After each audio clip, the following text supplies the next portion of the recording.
What, when you look at your career, was your highest point? It's right now. It's happening.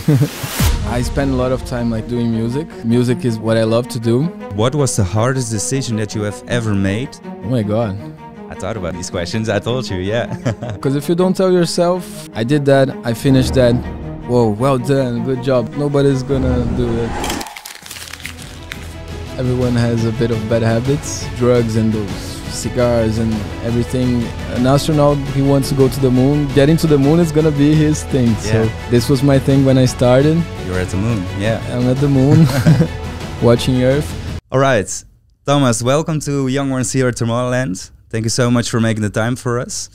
And I'm going to ask you 10 questions, and your answers to these questions, hopefully, are going to help young people with big dreams make those dreams come true. Hey, thanks for having me. That's amazing. Hope a bit of my story and a bit of like the struggles we can pass to other that are starting to like pass them as well. Definitely, man. You're someone that is really close to the youth, of course. You're a youngster yourself, but you've accomplished some amazing things, and I guess they will get a lot of value out of that. So if you're ready, we're just going to dive straight into it, and let's get it on. Let's go. What was the hardest decision that you have ever made in order to come where you are right now in your life? I think, to be really honest, like I spend a lot of time like on the computer doing music. Like music is what I love to do. But when you start something like you're passionate of, I think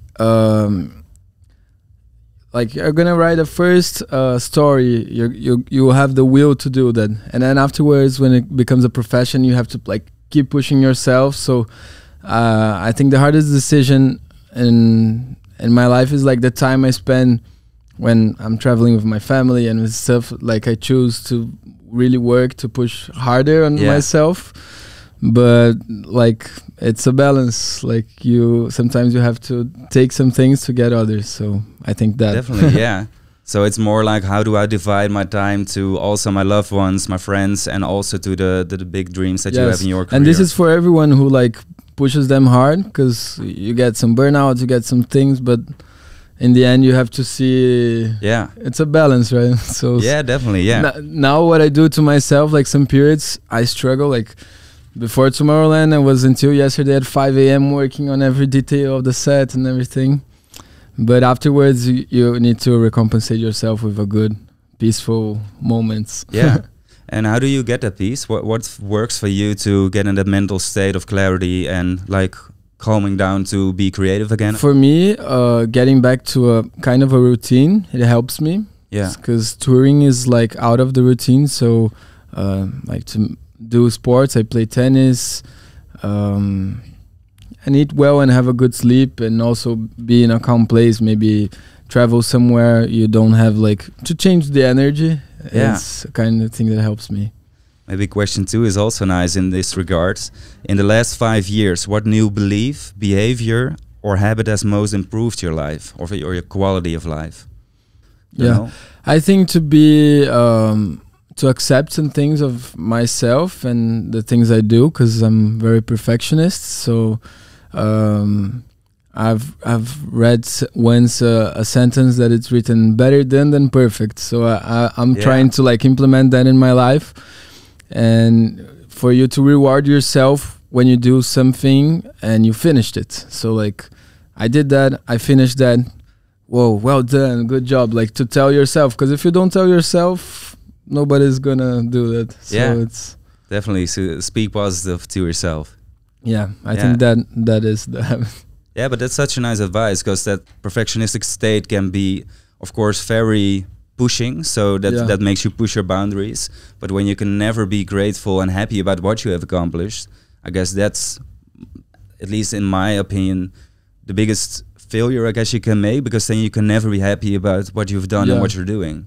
And today I admire, like I'm a DJ, so I admire DJs and persons from my area that like gives their career a whole thing. They are releasing music, they're doing sports, they're doing, you know, like not only the music, so to have a healthy way of living in your career. So It's important, right? Yeah, and definitely with this lifestyle, like you said, with touring is one of the hardest things, I guess, to be able to do. So, when you look at your career right now, what was the biggest setback in your career, and how did you deal with it?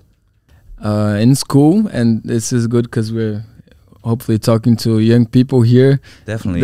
Yeah, and in Brazil, I studied in a school that people like. There's bullying in every school, but there are. I studied in a school that people were a bit more close to different ideas. Yeah. And afterwards, I went to another school that people were mind open, and that helped me. But in the beginning, like it's not that I suffered bullying, but like, oh, he wanna be a DJ. The guys from the grade above us, because like when you start DJing, you have to start posting pictures, you have to promote yourself, you have to do all that things, and people are ashamed of posting. And today nowadays I see a lot of like children having Instagrams and then don't post any picture, and then I've even questioned that, and you see there are a lot of insecurities that we didn't have before the social medias. Yeah. So like my advice that I posted on Instagram yesterday as well is like, try to be yourself, see what colors you like to wear. If it's a pink t-shirt, if it's a black t-shirt, doesn't matter. Like you have to, you go finding yourself, and those ones that were like bullying and doing things after, you really work hard on it. You show them it wasn't just like you wanted to show off or anything. You really liked that thing, and I think that's the most important. It's a beautiful advice. Was it for you those negative comments in the beginning? Was it more like petrol on the fire? I guess that's a Dutch saying, but more, did it give you some more energy and spirit? It actually it didn't bother me a lot, so that's why I didn't say it was bullying, because I didn't surf it. But I was like, dude, what are these guys like? Oh, okay, I want to be a DJ. He wants to be a surfer. He wants to maybe try another thing. So yeah, when I look back in time and I think about the things that I have done, just like you said, putting yourself out there is very vulnerable to do, because everybody can have an opinion about you. You're up on that big stage, everybody, of course, and there are millions of people watching on the live stream, can have an opinion about you. What would you say when you look back in time and when you were 16, with the knowledge and the experience that you have right now, is one of the most important skills to develop as a youngster? Yeah, the word wisdom came to my head. I think wisdom is like knowing how to deal with some things in life, and like I don't judge myself for the things I've did before. But when you see those things as like I would do completely different, and it would be completely like kind of a better way to do it, it means you improved on that thing. So yeah, I always try to like don't have regrets. Small steps, just look forward and go for it. Yeah. In all those years, just like you said, you made a lot of time investment. Also right now, of course. Also a lot of financial investments, I guess. What would you say is the worst investment that you ever made? Girls, just kidding. Yeah. The worst investment. Oh my God. I don't think I have an answer for that. Financially? Well, yeah, or maybe like time-wise, like you said, it's hard to balance things. And when I look at myself in my past, I also spent a lot of time gaming, going to bars, just not knowing what I wanted to do, just fiddling around. And of course, you need to do that sometimes to get where you want to be. But some of those things I did were not really, beneficial for my health or my life in general. I think the bad habits. Everyone has a bit of bad habits. Yeah. But what's yours? Or what was mine? Yours? Maybe like this sleeping things, of sleeping very late, and I'm always late to things as well, so time doesn't work a bit with me. Well, here you were before time, so before, so yeah. So the sleeping thing is a hard one to manage. So. Yeah. Do you speak with other DJs about that, like the Stamped family? Do you talk about how you can, well, at least in these circumstances, manage that sleep, or does everybody have their own? It's crazy. I've been talking to a lot of friends of mine, like are becoming doctors, and it's a similar kind of sleeping issue, because like the real deal is like you you play at 4 a.m., you arrive at 10 in the hotel, and then you sleep like 1 hour, and you wake up, you don't know where you are, and you have to go to the party, and you're the center of the attention and all these kind of things. So like that's why drugs and those cigars and everything, it's super common like for DJs and this nightlife style. So it's always good like to put some barriers. I'm not gonna say that like I don't use anything, but like mainly those electronic cigarettes, like it's an issue. Like in Brazil, it's so crazy how many people are using that, and they're using. So like, if you can't stop, like try to put limits, you know. Yeah. So I think, of course, all those things, because there's so many things coming at you. It's also kind of to numb the all those intentions, right? Definitely, and those are the bad habits that will like maybe shorten someone's life, because you have to think like in the short term and the medium, and like. What, when you look at your career, was your highest point, your biggest achievement that you're like, this is the reason? It's right now. It's happening. Tomorrowland, yeah. It's Tomorrowland. Talk about like, that. For how long has it been a dream of yours? Yeah, so since I started producing, like 2014, 2015, I watched those Tomorrowlands. So Martin Garrix, Avicii, Alesso, like Swedish House Mafia, all these guys were on my YouTube like every day. So I was producing and watching those videos.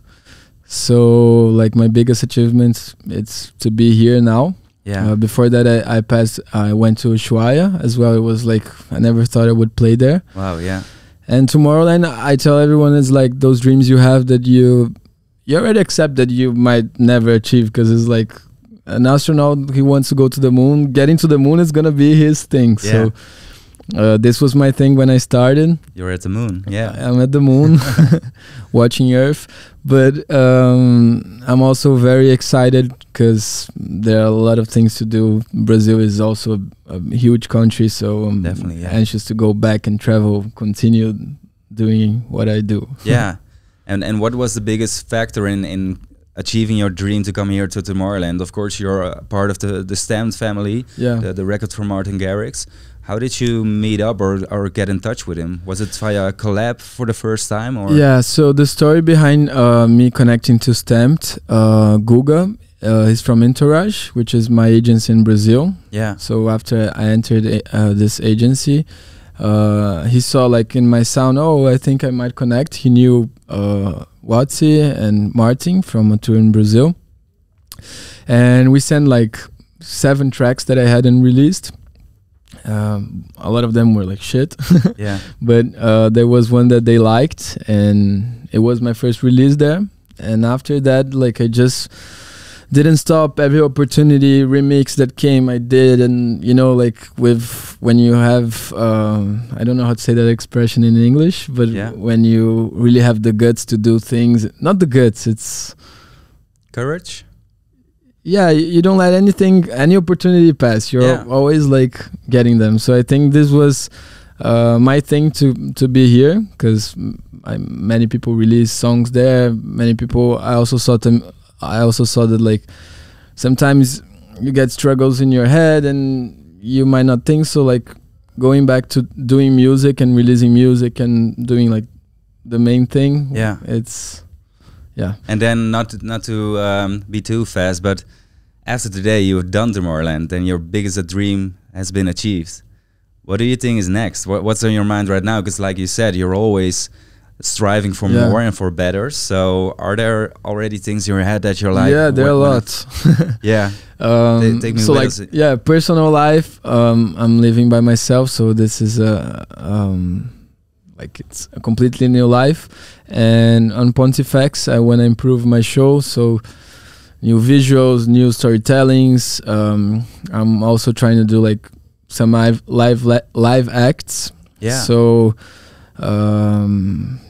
this, and musically wise, like in the studio, produce a bit of other styles, maybe some hip hop tracks, and like maybe produce some things and not get released for other artists as well. So this kind of goals. Yeah. Does it give you the freedom when you are at this stage where you are right now to be more experiencing all these different genres and things, because Pontifexx is getting more and more well known, and fans maybe give you more room to improve and experience? Like maybe in the beginning you're just striving to get there and do whatever it takes to be there.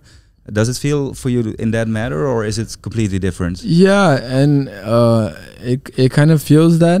I think here in Tomorrowland, people are very open to like listening to good new styles. For me, also doing the back-to-back with Justin Milo is gonna be amazing, because he brings his style, I bring my style, so we're working on this blend. This was a dream for me long time ago. I prepared the set, putting like some special musics when I started producing, and vocals that I liked when in the beginning. Yeah. So I think it's this freedom of getting on stage and doing what I want, like not what I want, but putting myself into the set. It's the most special thing. Just like you did when you were young, when you were posting about you wanting to DJ and all your big dreams. It's actually maybe the same. And this is a thing that children have very good, because like children, I want that. Why do you want? Oh, because I want that. I like this song. Why do you like? Oh, I like this song. Yeah. And then when you get adult, oh, this song is, oh, it's techno with 1,000 DJs. Oh, he's not gonna, you know, like so. Yeah. To get into your intuition and do like music with that, I think we always have to try to go a bit back, you know. Definitely, the older you get, and just like you said, when your environment, then of course you don't choose when you grow up, you just grow up somewhere, it's very limiting to you. The older you get, the more limiting you get yourself, unless you do what, for instance, you have done. You break out of that, you break free, sort of say, and go and experience your own. But a lot of people, of course, find it very difficult. And that's also the reason, again, for this podcast. Like, it's to show those people that maybe at this point are in a phase in their life and it's not really common to experience different things, to show them, like, this is possible, you know. And there are people that are doing the same or thinking the same like you do. And you just have to connect with those people and lift each other up in that matter and make the world, I guess, a better and more enjoyable place. Definitely. So maybe to close it off, because of course I can ask you the standard question like, oh, what is your biggest tip for young people? But maybe to turn it around, like, what bad advice should young people with big dreams definitely not follow if they want to make those dreams come true? What should they not follow if they want to make those dreams come true? Oh my God. I thought about these questions. I told you, I think I'm coming back to the point of the intuition, which is a thing that, like, I can be speaking here about intuition, but I'm not the guy that always know my intuition. So it's a thing that, like, you gotta search for it. You gotta live. You gotta see what's around you, your family, your friends, and like people you trust and love. So every time you feel like something is wrong, try to like go to your intuition and see if you know what it really matters to you, because there are always gonna be people saying, and I think the thing that empowers one a lot, like good actors, good professionals in general, like in every profession, is when you have like the ability to close your circle of friends, of people you like, and to listen. So I have great friends traveling with me, great vibes, and one keeps pushing the others. So it's very important not to follow those who are not these guys, you know, like those friends and people who just want to spit advices and they don't know like your life. So I think that. Amazing. You said the word wisdom a few minutes ago, and this is what comes to mind when I hear you speaking about this. I want to thank you for your honesty, again, also for your time, because time is the most valuable thing that we have. I had an amazing time, and I loved all the questions, and I really hope it inspired. I'm sure you did. And maybe to top it off, I really want to wish you the best night ever, living your dream right now. And only that is a big inspiration for the whole world, to see like what you have done, what you're doing, how you do it, and how you talk about it. I guess that's a thing a lot of people can learn from. And yeah, thank you, man. Thank you, Thomas. Thank you. Thank you. Thank you, guys.